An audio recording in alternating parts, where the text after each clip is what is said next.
నూతన పరచబడుతూ ఉండాలి. ప్రతిరోజు ఆ నూతనత్వాన్ని అనుభవిస్తూ ఉండాలి. అలా నూతన పరచు ప్రతి దినము, ప్రతి క్షణం అలా నూతన పరచబడుతూ మనం నూతన యెరూషలేముకి సిద్ధపడాలి. బైబిల్ గ్రంథం చెప్తుంది. మీరు కూడా నేర్చుకుందాం. అందరికీ తెలిసినటువంటి నిర్వచనాన్ని, లేఖనాన్ని చూపిస్తాను ఈరోజు. Praise God. చాలా ఇంపార్టెంట్. అన్ని విషయాలు చెప్పలేను కానీ కొన్ని ఒక్కొక్క సంగతి ఒక్కొక్క రోజు చూద్దాం. దేవునికి స్తోత్రం. మనకి తెలిసిన నిర్వచనం 5వ అధ్యాయము 2వ కొరింథీ 5:17 చదువు.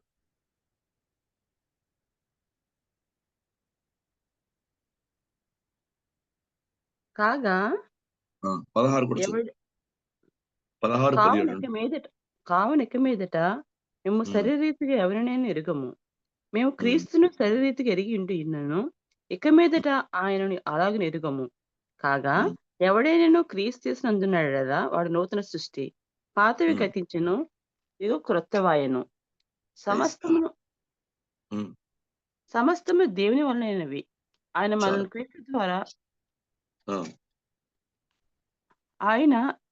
మనల్ని క్రీస్తు ద్వారా తనతో సమాధాన పరుచుకొని ఆ సమాధాన పరిచయను మనకు అనుగ్రహించాను. ఇక్కడ భక్తుడైన పౌలు గారు కొరింథీ సంఘానికి రాస్తూ ఈ మాట చెప్తున్నాడు. ఏంటంటే ఎంత స్పష్టమైన మాట చెప్పాడు. నేను ఇంకా 15లో కూడా వెళ్తున్నాను. జీవించు వారికి మీదట తమ కొరకు కాక తమ నిమిత్తము మృతి పొంది తిరిగి లేచిన వాని కొరకే జీవించుటకు ఆయన అందరి కొరకు మృతి పొందినని నిశ్చయించుకోవచ్చు. దేవునికి స్తోత్రం. ఈ 15వ వచనం very very very very important word. దీని ఒక్క మాటలో నేను చెప్పలేను. నేను ప్రభు చిత్తమైతే రేపు శుక్రవారం కనుక శుక్రవారం నాడు నేర్చుకుందాం. 16వ వచనం వద్దాం. 16వ వచనం వచ్చేసరికి ఆయన అంటాడు, ఇక మీదట, ఎక్కడ కూడా సేమ్ అదే ఇక మీదట మేము శరీరరీతిగా ఎవరినైనాను ఎరుగము. మేము క్రీస్తును శరీరరీతిగా ఎరిగి ఉండినను ఇక మీదట ఆయన అలాగే ఎరుగము. అది ఎంత మంచి దైవిక అర్థం అంటే పరిశుద్ధాత్మ తండ్రి చూపిస్తున్నాడు. అంత మంచి అర్థం. మనం శరీర సంబంధంగా ఆస్పదం చేసుకొని ఒక స్వస్థత, ఒక ఉపయోగాలు, ఒక అద్భుతాలు, ఓ ఉద్యోగాలు, ఓ వ్యాపారాలు, లేక మన ఇల్లు, మన కుటుంబ సంబంధమైనటువంటి మన తాలూకు అవసరాలు వాటికే కాదు. మేము ఇలా సన్నిధి సంబంధంగా మేము ఎరుగము. ఇంకా కొరింథీ సంఘానికి ఒక దైవిక నీతిలో భక్తులైన పౌలు అద్భుతమైనటువంటి హితవు పలుకుతూ రాస్తున్న మాటలు. పౌలు గారు అంటాడు, ఇక మీదట శరీర సంబంధంగా మేము ఆయన అవసరానికే చూడం. Glory God. ఆయన అవసరం ఏంటి? ఆయన అవసరం ఏంటి? ఆయన కోరిక ఏంటి? ఆయన చిత్తం ఏంటి? ఆయన ప్రణాళిక ఏంటి? ఆయన ఉద్దేశం ఏంటి? ఆయన సంకల్పం ఏంటి? ఎంతసేపు నాకు ఇది కావాలి, నాకు అది కావాలి, నాకు ఇది మనం అడుగుతూ ఉంటాం మన విజ్ఞాపనలన్నీ కూడా. అసలు ఆయన ఏం కోరుకుంటున్నాడు? నీ దగ్గర నుంచి ఏం ఆశిస్తున్నాడు? ఎందుకు నీ జీవితాన్ని ఇట్లా మలుచుకుంటున్నాడు ప్రతిదినం? ఎందుకు నీతో పరిశుద్ధాత్మ స్ఫూర్తిగా మాట్లాడుతున్నాడు? ఆయనకు నీ పట్లానికి ఏం కావాలి? నీ దగ్గర ఆయన ఏం కోరుకుంటున్నాడు? ఏం ఆశిస్తున్నాడు?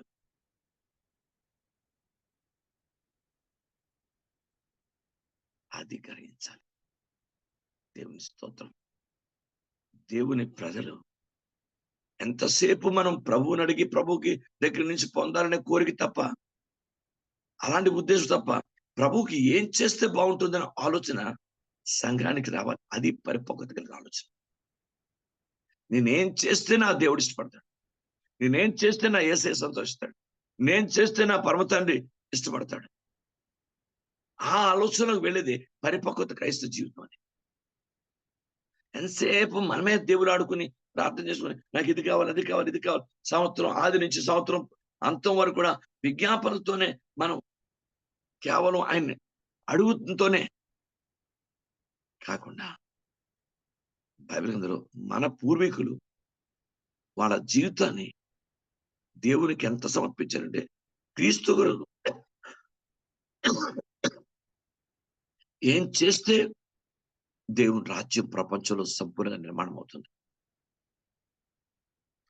అలాంటి పరిపక్వత కలిగిన ఆలోచన విధానానికి మనం వెళ్ళాలి. దేవునికి స్తోత్రం. కనుక మీరు అందరూ నేర్చుకుందాం. ప్రభా, అందుకే నేను ఇంకా మామూలుగా ఉండనయ్యా. శారీరరీతిగా నేను ఒక నిర్వచనం చూపించాను బైబిల్ గ్రంథంలో లేఖనం. మొదటి కోరింది అనుకుంటాను 15:19 చూడండి. ఆయన ఆ శరీరం మట్టుకే మనం ఉండకూడదు. చూడండి, మొదటి కోరింది 15:19. ఎలాగనగా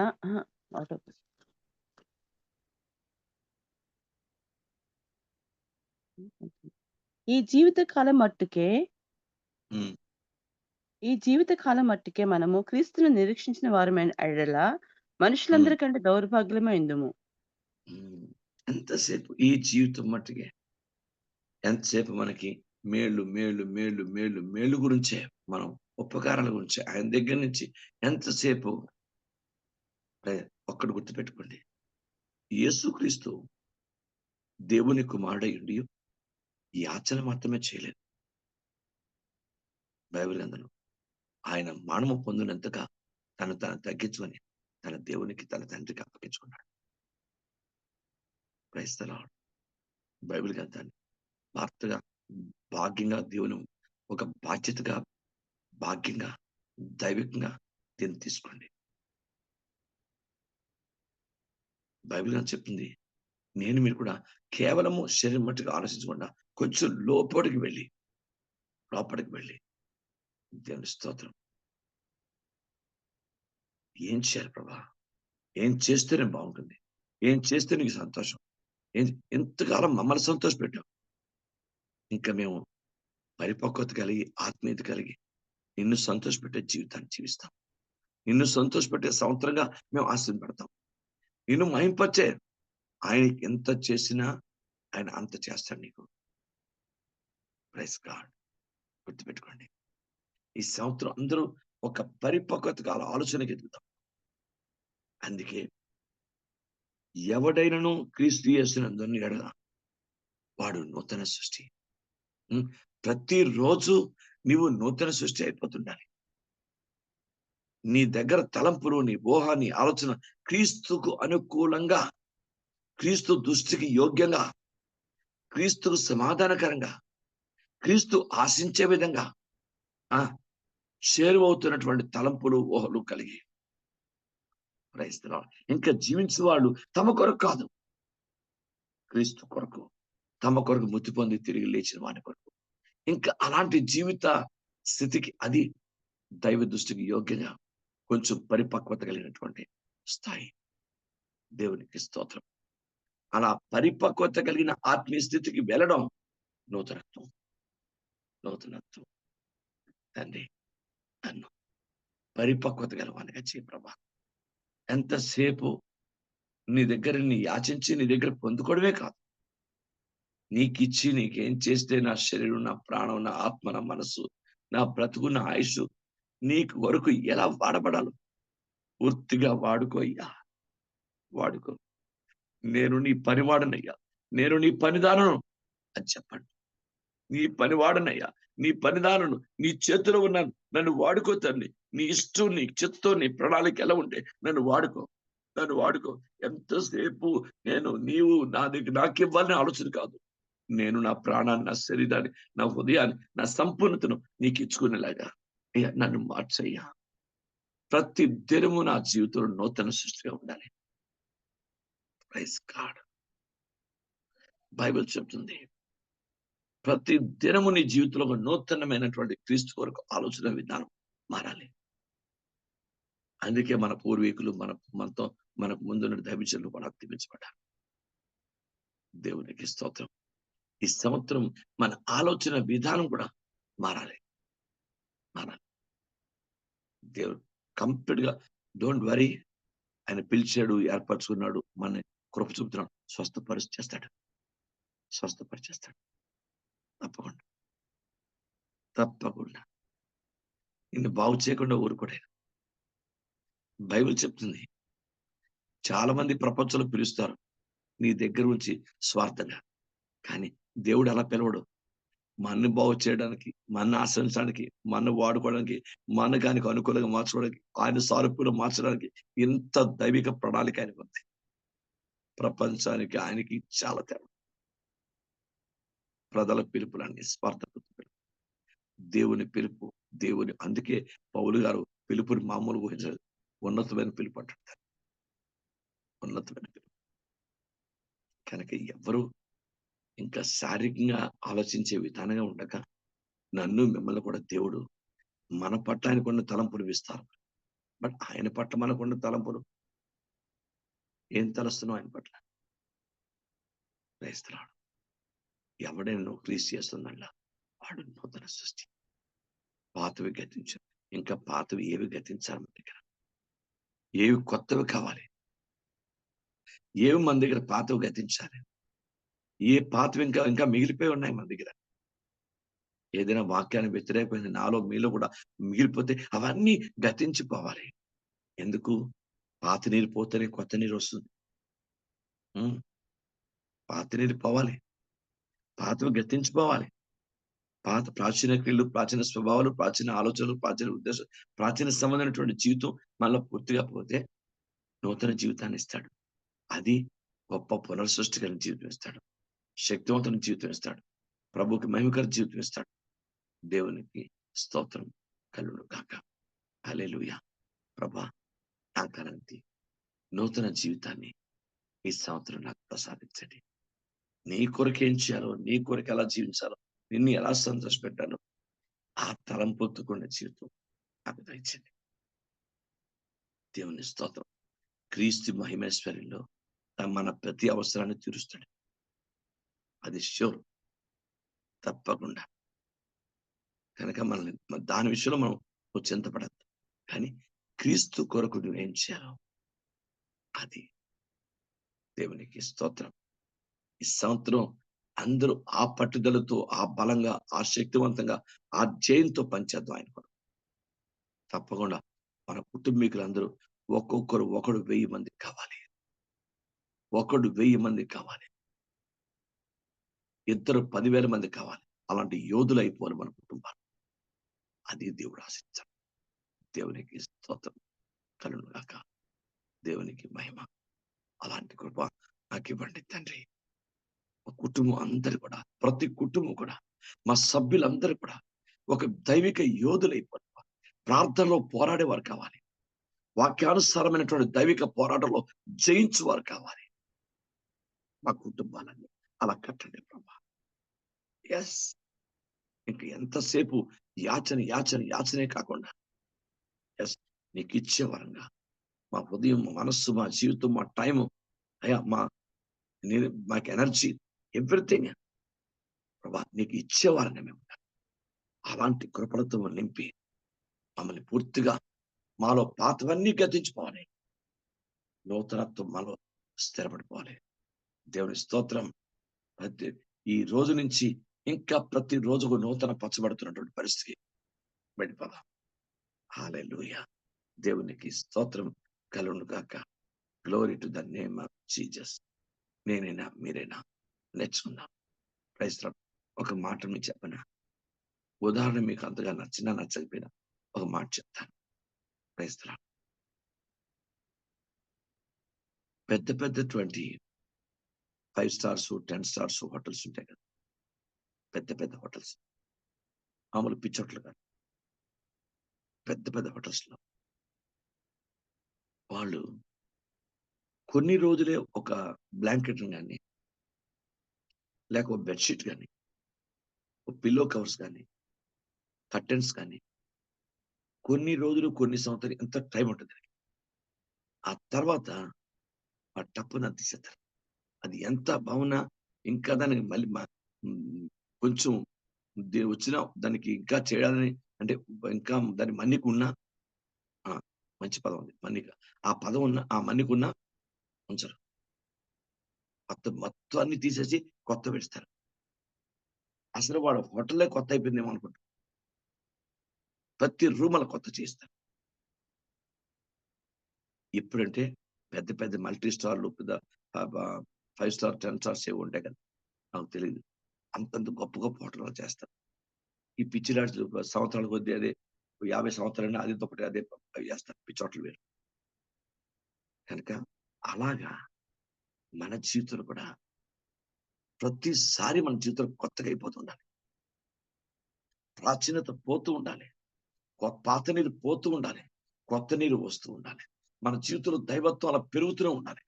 అలా పెరిగి పెరిగి పెరిగి ఒక రోజు క్రీస్తు స్వరూపంలోనికి వెళ్ళిపోతాం. దేవునికి స్తోత్రం. అది క్రిస్టియన్ టార్గెట్. క్రైస్తవుని గురిది. దేవునికి స్తోత్రం. ఎవడైనాను క్రీస్తు ఎవరైనాను సృష్టిలో ఎవడైనా వాడు మామూలు కాదు. వాడి నూతన సృష్టి కావాలి. పాతవి గతించి సమస్తం కొత్తవైపోవాలి. దేవుడికి ఆ కొత్తదనం కావాలి. అందుకే పాత ఆకాశం పాత భూమిని కాల్చేస్తాడు దేవుడు. నీ కొరకు నా కొరకు కొత్త భూమిని కొత్త ఆకాశాన్ని సృష్టిస్తాడు. దేవునికి స్తోత్రం. సమస్తం గతించిపోతాయి పాతవి. బైబిల్ గ్రంథంలో ఉంది సమస్తం నూతనంగా చేయబోతున్నాడు అంటున్నాడు. ప్రకటన గ్రంథంలో ఇంకా మామూలుగా ఉండదు పరిస్థితి. సమస్తం నూతనం అయిపోతాయి. మన జీవితం కూడా అలాగే నూతనమైపోవాలి. మన క్రియలు, మన మాటలు, మన పద్ధతులు, మన ఆలోచన విధానం, మన సమస్తం, మన మెచ్యూరిటీ, మైండ్ మెచ్యూరిటీ కూడా. మీకు ఉదాహరణ చెప్పనా? చిన్న సాక్ష్యం చెప్తానా? నన్ను అపార్థం చేసుకోకండి. ఒలివియా హవాయి చేరుకుంది. అప్పుడు నిన్నంతా భోజనం లేదు. మనంతా కూడా సరే భోజనం లేదు. అవి ఏంటవన్నీ తినలేదు తను. మీకు తెలుసు కదా, ఇక్కడ చిన్నప్పటి నుంచి అలా ముద్దుకి పెరిగి సరే అలవాట్లు అక్కడ తినలేదు. అది వేరే విషయం. బాగా వీక్ అయింది. దిగి దిగ్గానే ఎంత ఆకలి ఆకలి ఆకలి ఆకలి. అయితే వాళ్ళు యూనివర్సిటీ సీనియర్ స్టూడెంట్స్ వచ్చి కార్ పట్టుకొచ్చి ఒలివియాను, ఆమెతో ఉన్న 4 ముగ్గురు ఉన్నారు స్టూడెంట్స్, వాళ్ళని రిసీవ్ చేసుకొని తీసుకెళ్లారు యూనివర్సిటీ హాస్టల్కి తీసుకెళ్లారు. నేను ఎందుకు ఈ సాక్ష్యం చెప్తున్నానంటే తెల్లవారుజామున మాట్లాడింది అంటే ఒలివియా చెప్తుంది, మా చింతలు చెప్తుంది. చింతలు వెంటనే ఒలివియా ఫోన్ చేసి చెప్తే నేను చేరిపోయానని ఫోన్ చేసి చింతలు చేస్తే చింతల్ని రిసీవ్ చేసుకొని ఆ సీనియర్ స్టూడెంట్స్ అందరికీ తను చెప్పిందట, అమ్మా మీరు ఒలివియాకి చాలా ఆకలిగా ఉంది. 2 దినాలు సరైన ఫుడ్ లేదు. బిడ్డ ఆకలితో ఉంది, నీరసంతో ఉంది. మీరు ఏదైనా హోటల్‌కి తీసుకెళ్ళండి గాని, ఏదైనా మీరు అక్కడ తీసుకెళ్ళి ఒక మంచి ఫుడ్ ఆమెకి ఇప్పించండి. నేను మీ అకౌంట్‌లో అమౌంట్ వేస్తాను.